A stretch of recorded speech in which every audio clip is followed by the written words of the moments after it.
আজকে হচ্ছে গিয়ে আমরা আপনাদেরকে বলবো যে কিভাবে হেয়ার ট্রান্সপ্লান্ট পঞ্চম দিন থেকে আমরা হেয়ার ওয়াশটা করতে পারি।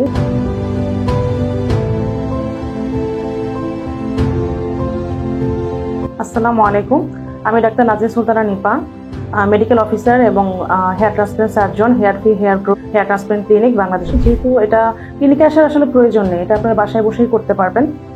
নর্মাল পানি দিয়ে হচ্ছে গিয়ে আপনারা হেয়ার ওয়াশটা করতে পারবেন। যদি ঝর্ণা থাকে আপনারা ঝর্ণার নিচে দাঁড়াবেন, মিডিয়াম ফ্লোতে আপনারা পানিটা দিবেন, দিয়ে হচ্ছে কি ঝর্ণার নিচে দাঁড়িয়ে থেকে তারপর হচ্ছে গিয়ে আপনারা 15 থেকে 20 মিনিট বা আধা ঘন্টা পর্যন্ত হচ্ছে কি দাঁড়িয়ে থাকতে পারবেন। তারপর হচ্ছে কি হাতটাকে পিছন থেকে সামনের দিকে এভাবে বারবার করে নিয়ে ওয়াশ করবেন।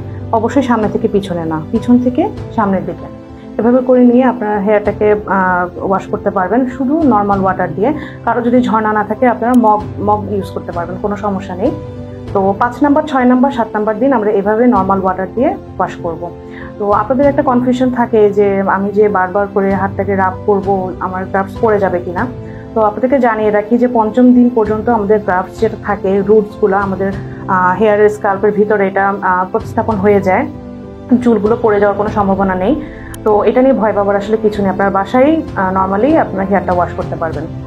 তো 5, 6, 7 নাম্বার দিন হচ্ছে গিয়ে আমরা নর্মাল ওয়াটার দিয়ে হেয়ার ওয়াশ করব। তো 7 নাম্বার দিন থেকে আমরা জিলেট ফোম ওয়াশটা শুরু করতে পারি। সেটা আমরা কিভাবে করব?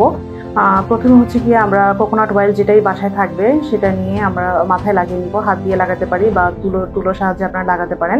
ইমপ্ল্যান্ট যে এরিয়াটা আছে সেখানে হচ্ছে গিয়ে আপনারা ড্যাব ড্যাব করে লাগিয়ে নেবেন। এতে করে আপনার যে ক্লটিংটা হয়েছে সেটা একটু সফট হয়ে আসবে, আস্তে করে পরে উঠে যাবে। তো আমরা কোকোনাট অয়েলটা লাগানোর পরে 5 মিনিট অপেক্ষা করব। তারপরে হচ্ছে কি জিলেট যে ফোমটা থাকে সেটা আমরা হাতে নিয়ে পুরো ইমপ্ল্যান্ট এরিয়াতে আমরা আস্তে করে লাগিয়ে নিব এবং 5 মিনিট পর্যন্ত, 5 থেকে 10 মিনিট এটা আমরা হাত দিয়ে একটু ম্যাসাজ করব।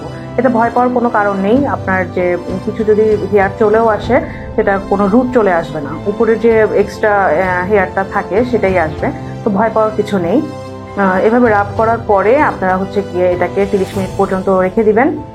30 মিনিট পরে নর্মাল ওয়াটার দিয়ে মাথাটা হচ্ছে গিয়ে ধুয়ে ফেলবেন। জিলেট ফোম ওয়াশ যেটা ফোমটা থাকবে সেটাকে পানি দিয়ে ধুয়ে ফেলবেন। ধুয়ে ফেলার পরে জনসন বেবি যে শ্যাম্পুটা থাকে সেটা আপনারা ইউজ করতে পারেন, মানে যে কোনো মাইল্ড যে কোনো শ্যাম্পু দিয়ে পুরা ডোনার এরিয়া সহ ইমপ্ল্যান্ট এরিয়া সহ পুরো মাথাটা আপনারা হচ্ছে গিয়ে শ্যাম্পু করে ধুয়ে ফেলবেন। তো আপনারা এই ওয়াশটা 7তম দিন থেকে শুরু করে 10 বা 11তম দিন পর্যন্ত আপনারা করতে পারেন।